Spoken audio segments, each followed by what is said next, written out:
Hello and welcome back to Amber's Adventures. Today we're going to talk about buying or renting hanboks in Seoul, South Korea. So your first question might be, what is a hanbok? A hanbok is the traditional outfit worn in South Korea. With the revitalization of Twitter and Instagram, it's allowed the hanbok to become interesting again.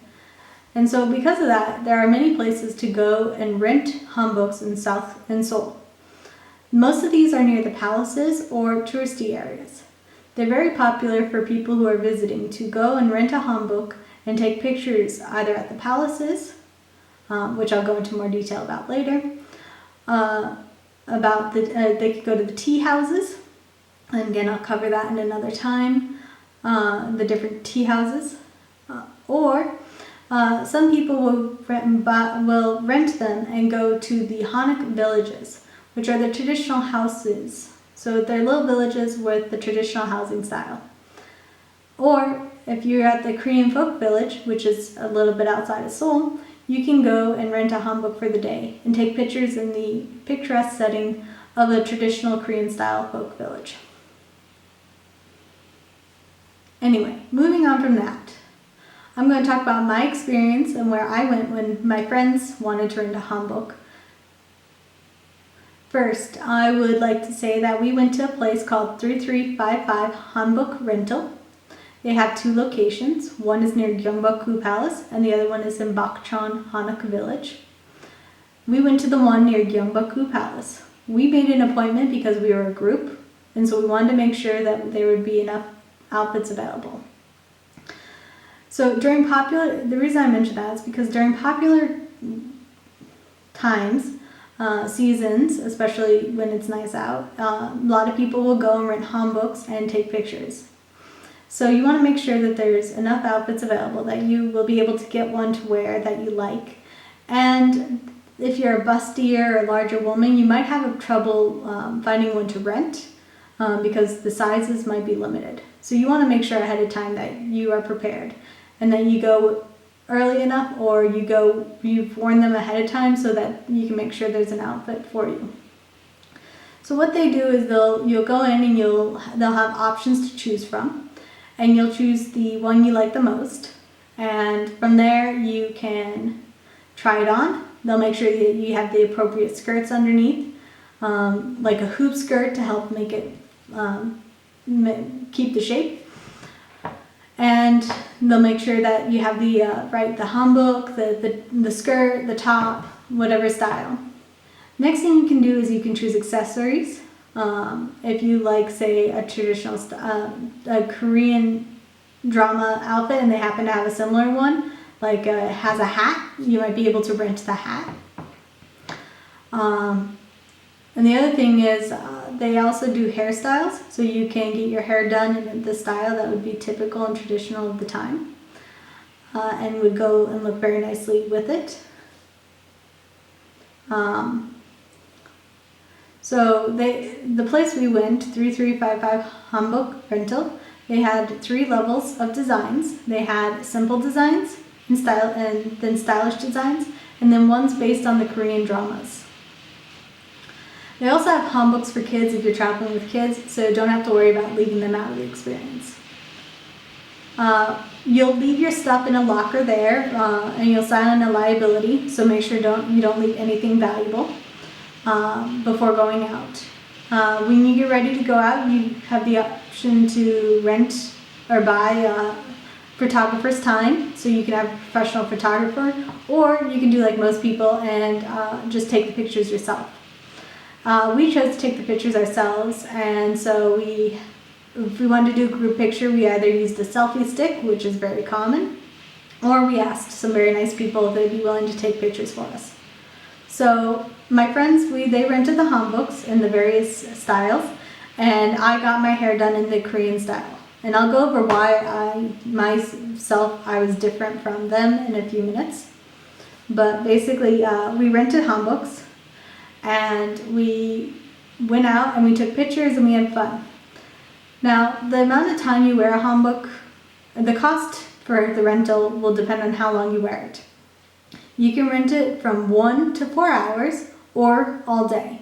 and the price varies depending on how long you're renting it for. So say you're renting a simple hanbok for 1 hour, it will only be 10,000 won, which is about $10. If you want a stylish one, it'll be 15,000 won or $15. Or if you want one based on a TV show or similar style to that, it'll be 20,000 won or $20. Additionally, if you're not renting all day, you have to pay to have your hair styled. And it's only 5,000 won, which is only $5. So it's not a bad deal. So basically, and you can rent the all day. They're open from 9 a.m. to 6 p.m. If you return after 6, there's going to be a fee because you made them wait and have to stay open longer, waiting for you to come back. So make sure you return it on time. So I also mentioned buying a hanbok, and that's what I did. I had already owned a hanbok when my friends went to take pictures. So I wore my hanbok. And so you might be wondering, where can I go get a hanbok? There are different places you can go depending on how much time you have and what you want to do. So the first option is you can go to Gwangjang Market, which is located near, it's kind of located near Dongdaemun. So it's not in the center like near Gyeongbokgu, but it's not too far away. And basically you can get it tailor-made, or they do sell some that are pre-ready, so you can just buy them and wear them. I chose to get mine tailor-made for my size because I'm short, and so often I need to have things tailored. So my tailor experience, I was looking around Gwangjang Market, and Gwangjang Market is separated into several pieces. You have the market area, which has food, and that's sort of in one area. And then you have the area that sells the hanboks, and that's in another area. You enter on street level. So on street level, you have the food area. And then if you go back towards where the hanbok is, it's got several floors. And so, well, if you get lost, you can always ask for a assistant, because sometimes they'll have people walking around wearing red vests that are information people. So they'll always be willing to help you. So what I did is I looked around and I tried to look everywhere. And I found that I got lost, and I had a hard time remembering, where did I see this one? Was this the one I liked? Was that the one I liked? And so my suggestion to you is, once you find a style you like, or you find the one you like, stop at that person. Don't try going look elsewhere in hopes that it's a better deal, because they're all about the same prices. The price you pay is really based on what type of material or what embellishments you want to add to your hanbok. So I went with a traditional hanbok. I found one I liked. A very nice lady and her husband ran it, and they had a seamstress who would come, and she did all the measurements to make sure that they were right. So I went in, I did this, and about 3 weeks later I went back to pick up my hanbok. It was ready, I got to try it on, make sure it fit correctly, make sure I was satisfied with it. And what I paid, I got the hanbok, which is the jacket, the skirt, but I also got the undercoat, the petticoat, or the undercoat, the skirt that goes underneath it. I had shoes, and I got a bag. So I got several accessories plus the hanbok. So it wasn't just paying for this and not having more to it. I later went back to the same woman to have my sister got a hanbok from her, and my mother got a hanbok, and I got another one. My mother, my sister, and I got ones in it's a cross between the traditional style and the modern style. So we have like a jacket with a skirt. And it's very nice, and we really like her, and I can't recommend her enough. If you plan to have one made and you have the time to do it, it's a perfect idea. If you're only going for, say, 2 weeks, I would go and do that first. Oftentimes it could take 2 to 3 weeks. Now, if you don't have the time and you really want to get a hanbok or a modern hanbok, you can go to an area called Insadong. Insadong they have a lot of traditional things. They have where you can buy hanboks, they have traditional tea houses, they have where you can buy like traditional style souvenirs. So it's a really great place to go for that.